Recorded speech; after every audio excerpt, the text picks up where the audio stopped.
Welcome back to my channel, guys. Today we're making bath bombs. So, gloves on. All right, so I've got several different ingredients here, and I've got my measuring cup. So we're gonna be using the 1 cup, we're gonna be using a 1/2 cup, and then we're gonna be using the 1/4 cup. So with my 1/2 cup, we're gonna start with baking soda. Want to get that cup as full as you can, dump it into your bowl. I'm going to be using 2 bowls today because I want to make 2 different colored sets of bath bombs. So that's why you're seeing me double the ingredients. It's in a different bowl, okay? I'm going to start with my 1/2 cup into that cornstarch. Again, try to get as close to measurement as possible. Then I'm going to go into my citric acid, which is a little more difficult. Sometimes it gets lumpy, so you just want to press it. Again, we're using that 1/2 cup. I'm going to go into my last ingredient here that's dry, which is my Epsom salt. Scoop, again, we're using that same measuring cup. And we're doing 1/2 cup. I'm going to start with this batch first. I am going to take my little whisk and start whisking away. So as you'll notice, there are some lumps in this. That's going to happen with the different dry ingredients. We just want to keep mixing them to get out the lumps, okay? I'm going to set down my wick. I'm going to get just a cup that I can throw away. I'm going to get my 1/4 cup measuring cup. I'm going to get my coconut oil. I know it feels like a lot, but think about it, that's going to be distributed through all of your bath bombs.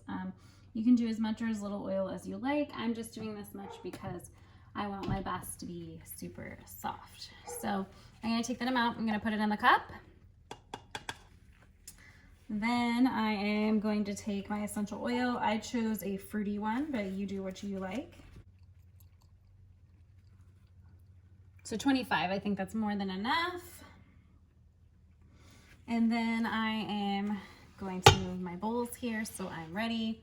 I like to pour the oil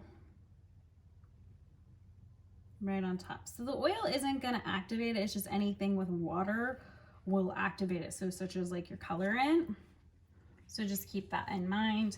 I'm gonna take this and I'm gonna start mixing this again with my whisk. I did add some colored glitter shimmer powder. You guys can do that if you like.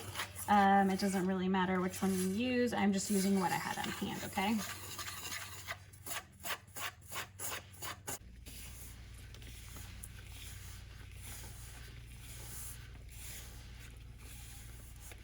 I'm gonna do my neons.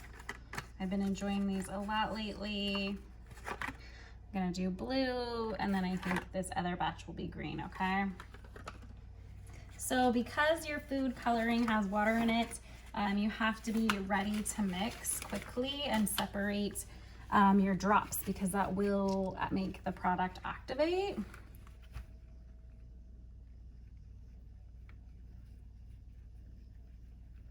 The more you spread it out, the better, because you don't want all your product activating before you get a chance to mix it up, right?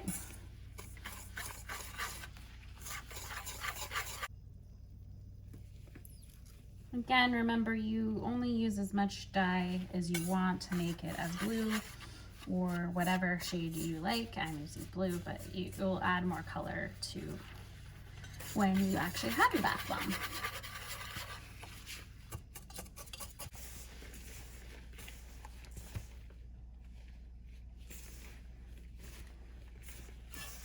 Okay, so right now it's almost the consistency of like a sand. You want to make sure when you're making bath bombs that when you squeeze it, it can hold a shape. This is still a little crumbly, obviously, because we haven't put any water in it other than the dye. So we will have to do some spray water. You can just do tap water, you can do witch hazel, you can do pretty much whatever you want, but a spray bottle is key. Now, we're gonna go back to my blue bowl. Kind of want to like smack off your gloves a little bit. That's why we have our counter covered with a towel. I'm going to use my Avion, which is just spray water. If you have a water, like a spray pump, that's probably good too, but I'm just using this. Remember, you want something with a really fine mist. The more water that's in it, it starts activating, so keep that in mind.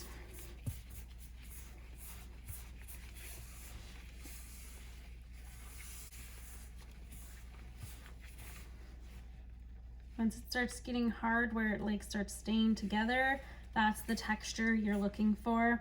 I always say it's like playing with sand at the beach.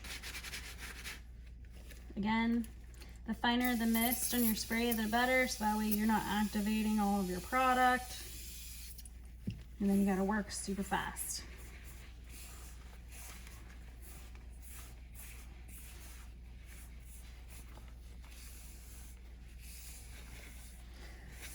This is where bath bombs go wrong, is you do too much water. Again, you don't have to use a spray mist, but I find that it works the best. So let's push our bowls back. And then I decided I'm just gonna use what I have in the house to make molds. We're gonna use some cupcake tins. We're gonna grab our 3/4 cup scooper. Doesn't matter which one you start with. I'm gonna just grab it, stick it in here, smash it down, okay? Then you just move on. You could just dump the entire pan over the top. I kind of like to keep some rhyme or reason to what we're doing.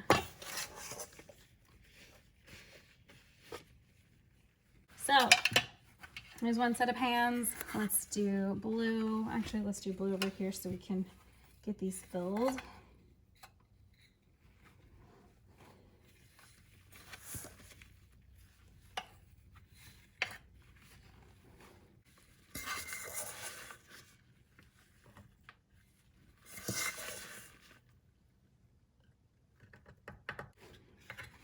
Press it.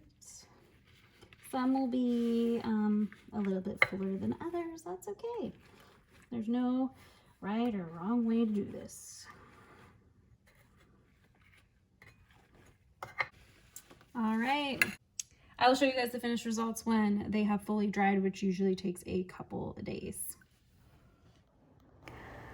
Okay, so these are the completed bath bombs. They came out perfect after 2 days of sitting. Here I am demonstrating what it looks like actually in my bathtub. It made a beautiful teal colored water. I am so pleased with this DIY project. I want to thank you guys so much for watching my videos. I really do appreciate it. Make sure you like, comment, subscribe, hit that notification bell. I post a new video every Tuesday. In my description box will be my Instagram for daily posts and my website. And I will catch you guys on the next one.